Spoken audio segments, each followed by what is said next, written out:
Yeah. I fixed that noise. The problem was I had it on vibrate. Yes, and it wasn't working. Yeah. But I went through all the various, uh, well, the incandescent, the fluorescent, and I think auto exposure is probably the best. Yes.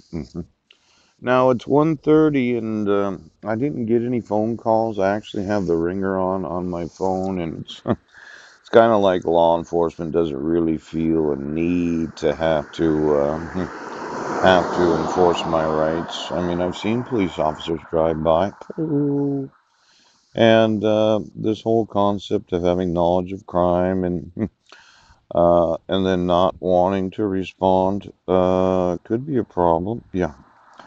Now I'm gonna put it on airplane, and I think it would go to voicemail. Then maybe every hour I'll take it off of airplane and see if I got any voicemails. Now, what happened was I decided that I should probably put on YouTube the first four videos. Yeah. hmm And well, there you go. It's 1:30. I got to sit here about 5 hours and then maybe go to a meeting at 6:30 or 7 a.m. Poop. And then I will probably charge my phone up and get a ride back over here. Yes. But I'm a little concerned that all my personal items and, well, actually where I was sleeping at, somebody locked the doors when I had informed law enforcement of them breaking and entering. Now, they have what's known as criminal solicitation. Yeah, it's an RCW 9A.28.030. Now, a person is guilty of criminal solicitation when with intent to promote or facilitate the commission of a crime. Now, what individuals decided that they were going to go in last night? Right. They were going to go through all my personal items. Yes. They were going to break the back door. Oops. The front door hadn't been fixed for approximately a month. Yes. But for some reason, they decided to fix it today. And they offer, gives money or anything of value to another to engage in specific conduct, which would constitute such crime or which would establish complicity. Of such other person in its commission or attempted commission had such crime attempted or committed. Yeah. Now, you would have thought after last night's recordings, because I never used a video camera. I'm not the renter. Yes. I do have an agreement to do some work there, and it's a little different relationship from when I was house sitting. Yes.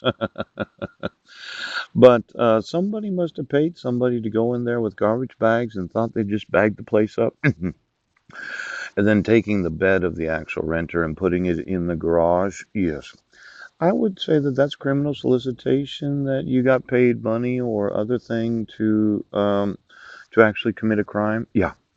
Now, I did make some videos in the study room today. I emailed them to the Port Angeles Police Department. Yes. The Sequim Police Department. Yes. And I never got a phone call when I did include my phone number. Now, I'm thinking that criminal solicitation shall be punished in the same manner as criminal attempt. Yes, under RCW 9A.28.020. That would mean that you can ask somebody to commit the crime of breaking into a place, deciding to trash it, yes, breaking the doors. And then it would be another criminal solicitation to go back in there without the authority of the renter, because Ron would call me, yes. He's not the type of individual that would say, well, I'm going to lock Paul out after not being there for 6 weeks. No, he's not that kind of person.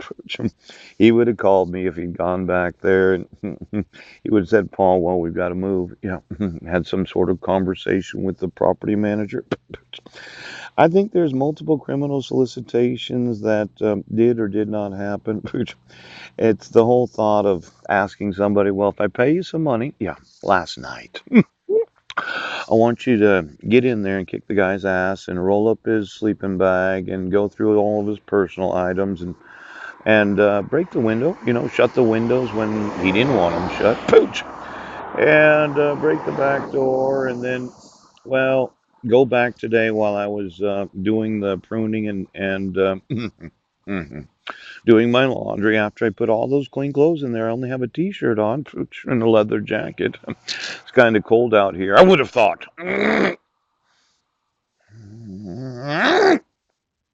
Now, for those of you in law enforcement in other cities and other states, yes, and for every county sheriff of the United States that does have knowledge of this crime, pooh, I don't think they went in there just because they felt like it. I thought somebody probably paid them. Now, I had mentioned that if the sheriffs or the police departments have any knowledge of any person breaking and entering, yes, uh-huh, destroying property, yes. It's nice that they fixed it, but you still destroyed it, didn't you? Did we get a receipt for the repairs to the property? Now, the Supreme Court clarified, yes, that solicitation to commit violation of the Uniform Controlled Substance Act. Yes, I had to look that up. There wouldn't be any persons eating any controlled substances are not drug offenses are not subject to the community custody requirements. Yes. Now you can see that really good, can't you? Yes. Now, just so that I know, is there some reason why the police department hasn't called me? Did you want to make me have to sit outside instead of actually enforcing the laws?